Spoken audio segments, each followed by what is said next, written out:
నమస్తే, నేను మీ సతీష్. ఆంధ్రప్రదేశ్లో అసెంబ్లీ ఎన్నికలు సమీపిస్తున్నటువంటి వేళ జగన్మోహన్ రెడ్డి మరోసారి కొత్త కుట్రలకు తెరలేపుతున్నారనేటువంటి చర్చ అయితే ప్రస్తుతం ఏపీ రాజకీయ వర్గాల్లో చాలా విస్తృతంగా జరుగుతుంది.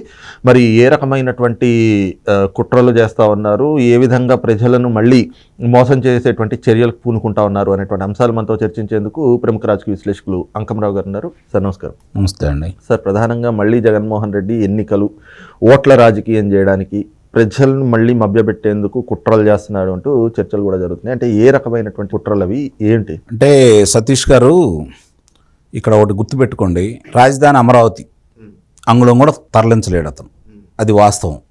మరి అలా అన్నీ ఇక్కడ అతనికి సంపాదన లేదు.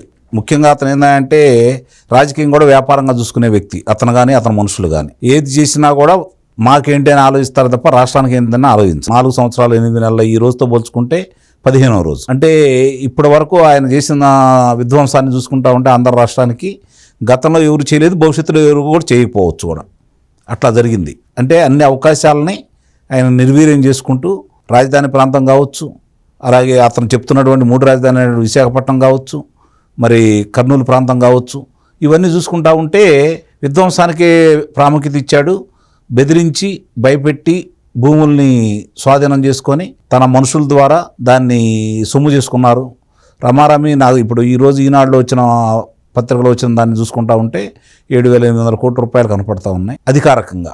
అనధికారికంగా చూసుకుంటా ఉంటే 50-60 కోట్ల రూపాయల భూములు వాళ్ళు దౌర్జన్యంగా స్వాధీనం చేసుకున్నారని చెప్పని వినిపిస్తున్నటువంటి మాట. మరి అంతలో ఎంత నిజం ఉందనేది ప్రభుత్వం మారబోతుంది కాబట్టి మారిన తర్వాత ఇవన్నీ బయటకు వస్తాయని చెప్పని ఆ భయం కూడా ఉంది వాళ్ళకి. ఇప్పుడు చూస్తూ ఉంటే మీరు అన్నట్టు 3 రాజధానులు మళ్ళీ ఈరోజు వైవి సుబ్బారెడ్డి గారు కూడా మాట్లాడటం కూడా జరిగింది. అవును, హైదరాబాద్ని ఉమ్మడి రాజధానిగా కొనసాగించాలని రాజ్యసభలో నేను ప్రతిపాదన పెడతాను అంటే వీళ్ళు చూసుకుంటా ఉంటే వీళ్ళకి చిత్తశుద్ధి అనేది లేదు. ఒక చిన్న ఉదాహరణ, ఇప్పుడు న్యాయ రాజధానిగా కర్నూలుని చేస్తా అన్నాడు. దానికి సంబంధించిన విశ్వవిద్యాలయం వస్తే తీసుకొచ్చి మంగళగిరిలో పెట్టాడు. అంటే వాళ్ళు రాజధాని ఎక్కడుంటే అక్కడే పెడతారు. ఈయన సరిగ్గా చూపించలేదు కాబట్టి వాళ్ళు ఇదే రాజధాని అని నిర్ణయానికి వచ్చారు. అందుకే నేను అన్నాను, అంగుళం కూడా కదలించలేడు ఆయన. ప్రాంతీయుల మధ్య విద్వేషాలు రెచ్చగొట్టి రేపు ఎన్నికల్లో పబ్బం గడుకోవడానికి తప్ప ఒకసారి నమ్మారు, 2 సార్లు నమ్మారు. నానాపులి సామెత అయిపోయింది ఆయన పరిస్థితి. ఈరోజు ప్రజలు నమ్మడానికి సిద్ధంగా లేరు. చెప్పిన అబద్ధాలన్నీ ఆ రోజు నిజం అనుకున్నారు. చేస్తానని చెప్పిన దాన్ని బట్టి ఓహో చేయొచ్చేమో అని భావించారు. అతనికి ఆర్థిక ఇబ్బందులు లేవు కదా, బాగా ఆర్థికంగా ధనవంతుడే కదా ఆయన, మరి ఆయనకి ఈ మోసాలు చేయాల్సిన అవసరం లేదని అంటున్నాడు కాబట్టి న్యాయంగా పరిపాలిస్తానని అంటున్నాడు. దీన్ని దృష్టిలో పెట్టుకొని అతనికే మనం అవకాశం కల్పిద్దామని చెప్పి ప్రజలు కూడా విశ్వసించారు. చెప్పిన అబద్ధాలన్నీ నమ్మారు. ఈరోజు మీరు ఒక చిన్న ఉదాహరణ, ఆ రోజు విశ్వవిద్యాలయాలకు వెళ్ళాడు, కళాశాలలకు వెళ్ళాడు, విద్యార్థులను రెచ్చగొట్టాడు, ప్రత్యేక హోదా తీసుకొస్తా అన్నాడు. మరి ఆయన ప్రమాణ స్వీకారం చేయగలిగే దాని మీద ఏం మాట్లాడాడో మా అందరికీ తెలుసు. మరి పోరాటం చేస్తా అన్నాడు. పులివెందలకి ఇట్లకి మధ్య జరుగుతున్న పోరాటం అని చెప్పి ఆ రోజు ప్రజల్ని తన వైపు తిప్పుకోవడం కూడా జరిగింది.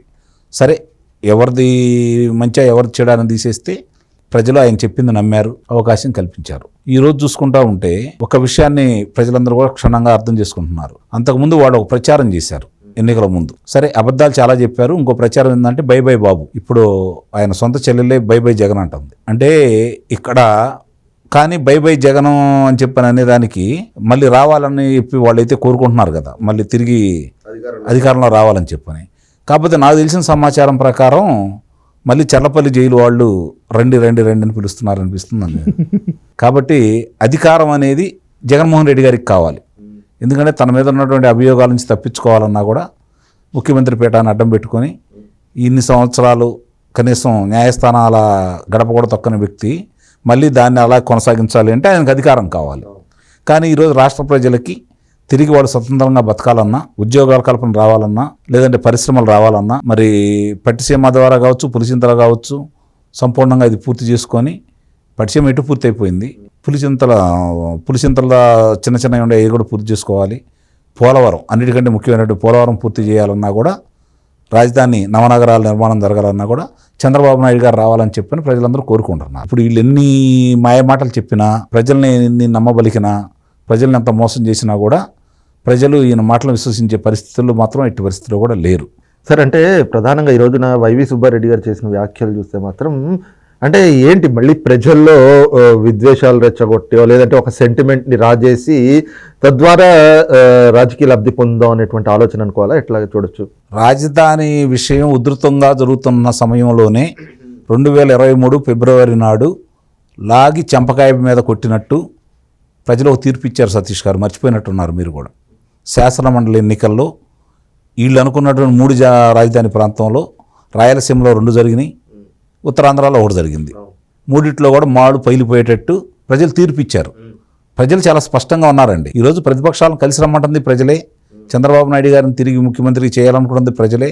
ప్రజల అభిప్రాయానికి అనుగుణంగా మీరు నడవండి అని చెప్పని ఈరోజు ప్రజలే న్యాయ నిర్ణేతలై వాళ్ళే ముందుకొచ్చి పార్టీలు నడిపించే పరిస్థితి వచ్చింది. కాబట్టి వీళ్ళు చెప్తే ప్రాంతీయ తత్వాలు రెచ్చగొట్టి గొడవలు చేయాలనుకుంటే లేదండి. అమరావతి రైతుల గురించి మీకు ఒక విషయం చెప్తాను నేను. సహజంగా అతను అనుకున్నది ఏంటంటే అతను ఎటు విధ్వంసాన్ని నమ్ముకుంటాడు కాబట్టి రాజధాని రైతులను కూడా అలానే రెచ్చగొట్టి వాళ్ళు కనుక విధ్వంసానికి పాల్పడితే దాన్ని అడ్డం పెట్టుకొని చూసారా వీళ్ళకి స్వార్థం ఉంది, వాళ్ళు దీనికి విధ్వంసం చేస్తున్నారు, రేపు పొద్దున రాజధాని వస్తే ఏం చేస్తారనే అపోహ కల్పించడానికి ఆయన విశ్వ ప్రయత్నాలు చేసినా కూడా వాళ్ళు శాంతియుతంగా అహింసా మార్గంలోనే వాళ్ళ ఉద్యమాన్ని నడిపి ప్రజలకి 2 విధాలా వాళ్ళు రక్షణ చేశారండి. ఒకటి రాజధాని ఇచ్చారు, రాజధాని ఇచ్చి ప్రజలకు రాజధాని లేని ప్రాంతం లేదని చెప్పని ఇది రాజధాని అని చెప్పని భూములు దానం చేశారు. రెండోది విద్వేషాలకు రగల్చకుండా వాడు ఉద్రేకాలకు పోకుండా శాంతియుతంగా ఉండడం వల్ల రాష్ట్రం రావణ కష్టం కాకుండా మిగిల్చారు. ఈ 2 విషయాలు నిజంగా అమరావతి మహిళామ తల్లులకు కావచ్చు, రైతులకు కావచ్చు, పోరాట యోధులకు కావచ్చు శిరస్సు ఉంచి నమస్కరించాలి మనం. వాళ్ళందరికీ పాదాబంధనం కూడా చేస్తున్నాను. ఎందుకంటే రాష్ట్రాన్ని కాపాడారు వాళ్ళు, 2 విధాలుగా కాపాడారు. రాజధానికి భూములు ఇచ్చి కాపాడారు. రాష్ట్రం కోసం చెప్పి 5 కోట్ల మంది కానీ ఈరోజు రాజధానిలో ఎలాంటి అవాంఛనీయ సంఘటనలు జరగకుండా వీళ్ళు ఎంత రెచ్చగొట్టినా వాళ్ళెంత ఇబ్బందులు పాలు చేసినా ఎన్ని అభియోగాలు మోపినా వాళ్ళని తీసుకెళ్ళి చెరసాలలో పెట్టినా వాళ్ళు మాత్రం ఎక్కడ రెచ్చిపోకుండా శాంతియుతంగానే ఉద్యమం చేస్తూ రాష్ట్రాన్ని కూడా కాపాడారండి. ఇది మాత్రం నిజంగా అభినందనీయం. ఇప్పుడు మళ్ళీ మీరు అన్నట్టు ప్రాంతీయ విద్వేషాలు రెచ్చగొట్టాలని ప్రయత్నం చేసినా కూడా గతంలో సఫలీకృతం కాలేదు కాబట్టి ఎన్నికల సమయంలో వాళ్ళ వ్యూహంలో భాగంగా రెచ్చగొడతారు వాళ్ళు. మనం ఇంతవరకు గతంలో ఎప్పుడు చూడనటువంటి ఎన్నికలు రేపు చూడబోతున్నాం. ప్రజలు సిద్ధంగా ఉన్నారు, పార్టీలు సిద్ధంగా ఉన్నాయి, వాళ్ళ ఆటలు సాగనీయకుండా చేస్తారు. ఇప్పుడు అధికారులను కూడా చూసుకుంటూ ఉంటే వాళ్ళ ఇష్టమైన అధికారులను బదిలీ చేసుకుంటూ తెలుగుదేశం పార్టీ బలంగా ఉన్నటువంటి స్థానాల్లో వాళ్ళకి నమ్మిన బొండ్లైన అధికారులు నియమించుకుంటూ వాళ్ళు బలంగా ఉన్న స్థానంలో తూతూ మంత్రంగా అధికారులను పెట్టుకుంటూ మారుస్తూ ఉన్నారు. ఎన్నికల సంఘం చూడాలి వాళ్ళు ఏ నిర్ణయం తీసుకుంటారనేది. నారా చంద్రబాబు నాయుడు గారు కేంద్ర ఎన్నికల సంఘం దగ్గరికి వెళ్ళి మరి పర్చూరు శాసనసభ్యులు ఏలూరు సాంబశివరావు గారు చేసిన పోరాట ఫలితం, పయ్యావుల కేశవ్ గారు చేసినటువంటి పోరాట ఫలితం, దానికి తోడు చంద్రబాబు నాయుడు గారు సాక్ష్యాధారాలతో వెళ్ళి కేంద్ర ఎన్నికల సంఘానికి ఇక్కడ జరుగుతున్న అక్రమాలు, దొంగ ఓట్లు, తొలగించిన ఓట్ల గురించి వివరాలు ఇచ్చేసి రమారమి 25,000 మంది పైన ఫిర్యాదు చేయడం కూడా జరిగింది. ఇప్పుడు ఏదో తూతు మంత్రంగా చూస్తున్నాం. తిరుపతి ఎన్నికల సందర్భంగా కొంతమంది అధికారుల మీద వేటేయటం, అలాగే పర్చూరు కావచ్చు లేదంటే ఉరవకొండలో కావచ్చు జరుగుతూ ఉన్నాయి. కొన్ని జరిగినాయి, రాష్ట్ర వ్యాప్తంగా కూడా జరగాల. ఆ 25,000 మందిలో కనీసం 20,000 మందినైనా సరే ఎటు సాక్ష్యాధారాలు ఉన్నాయి కాబట్టి వాళ్ళకి ఎన్నికల దూరంగానూ వాళ్ళకి తగు శిక్ష వేస్తే తప్ప ఎన్నికల సంఘాన్ని కూడా మనం కూడా నిజంగా వీళ్ళు చిత్తశుద్ధితో చేస్తున్నారని చెప్పని అనుకోవడానికి అవకాశం లేదు. ఇక మీరన్న విషయానికి వచ్చేస్తే ఈరోజు తిరిగి మళ్ళీ వాళ్ళు ఎన్నికల్లో గెలవాలని చెప్పని వాళ్ళు 3 నమ్ముకున్నారు. ఒకళ్ళు వ్యవస్థల్ని, 2 డబ్బుని, 3 వాలంటీర్లని. దాని ద్వారానే వాళ్ళు మళ్ళీ తిరిగి ఎన్నికల్లో గెలవాలని కోరుకుంటున్నారు. విష ప్రచారాలు చేస్తారు, విద్వేషాలు రెచ్చగొడతారు, విధ్వంసాలు కూడా చేస్తారు.